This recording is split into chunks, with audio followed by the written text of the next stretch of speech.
If you're watching this, you are not good enough. You'll never be. And neither will I. That's the main idea of our troubled modernity, isn't it? Every damn corner is selling you some insecurity or other. Be faster, richer, smarter, happier. What if I told you there is another way to look at things? A way to destroy the pressure. A way to feel content again. Really?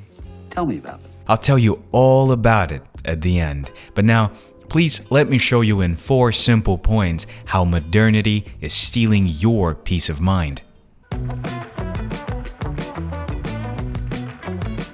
We as humanity have a funny trait about us. No matter what age it is currently and what values are embedded into current time, we'll think that A, we have the only correct way of living, and B, it's unimaginable to live any other way, so people of the past would shed their bridges to live exactly like us. That is, a French peasant would give his firstborn son for an office job, iPhone 17 Pro orange color, and a cup of matcha latte. Seems awfully correct. Well, let me tell you, that is a logical fallacy of the highest order. The way we see optimal life now as a speed race full of materialistic achievement and outward beauty, it came from somewhere, was born at some time, and that time was not long ago at all. 5 centuries ago, to be exact, during the time of a certain French theologian called John Calvin, who, by the way, changed everything. Change the world. My final message. Theology has been rethinking the relationship of men and God for eons. That is nothing new. But John Calvin went out and put a lot of focus on a simple idea of a man's calling on earth, a mission.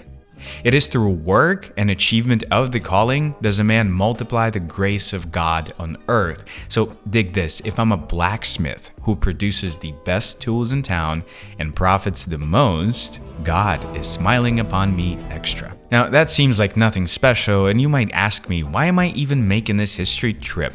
But it's important. Calvin dropped a nuke. Spiritually, intellectually, boom, everything changed.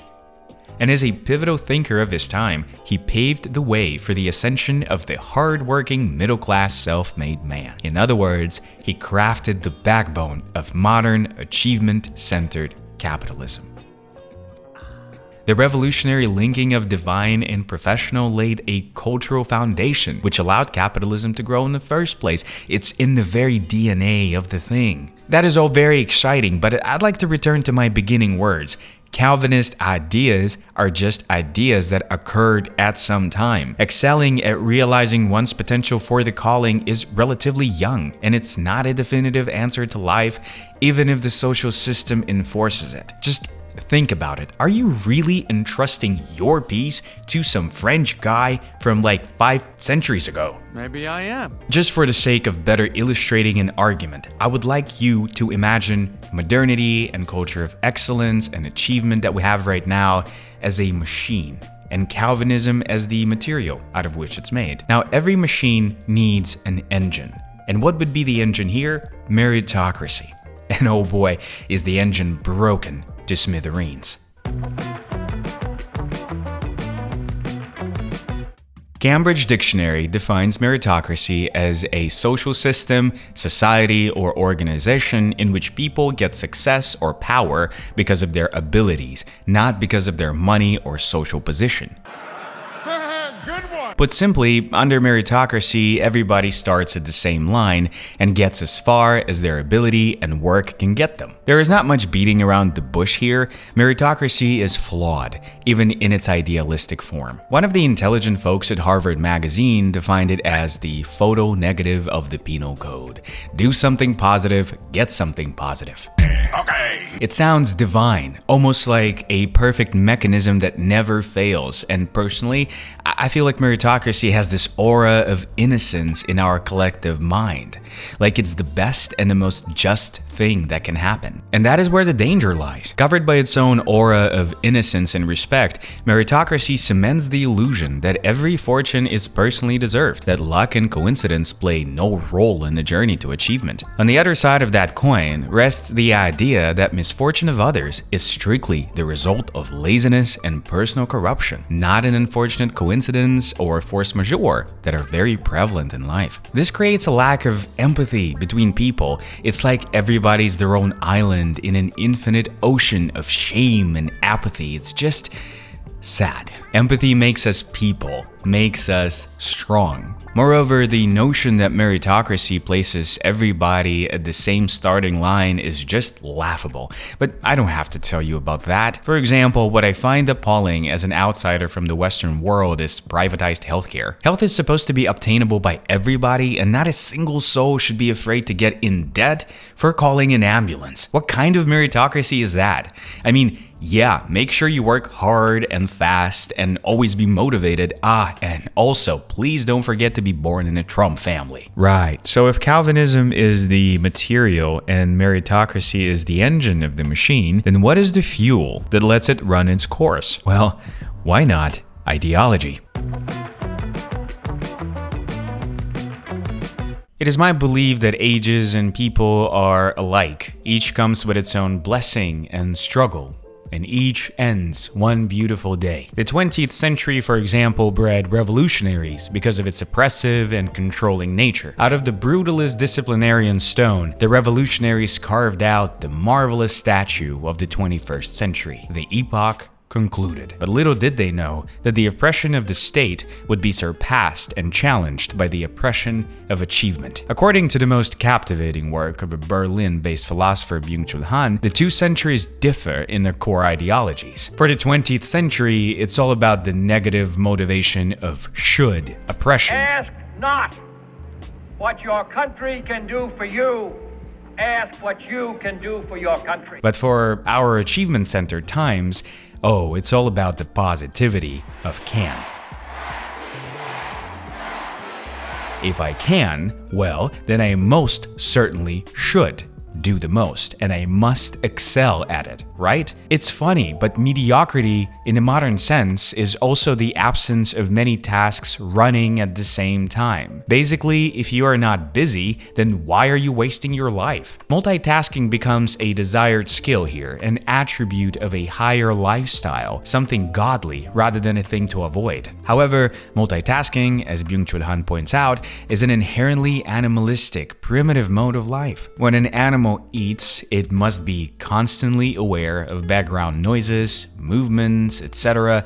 to feel calm. Does that remind you of anything? I mean, you're eating lunch, watching me, doom scrolling, basically a squirrel with Wi-Fi. The constant dispersion of focus results in shallow analysis of information. In our pursuit of excellence and achievement, we only bury ourselves deeper in primitivity. And I'm sure you've noticed that shallowness always breeds performance. If Calvinism is the material of the machine and meritocracy is the engine and ideology is the fuel, then what would be the interface?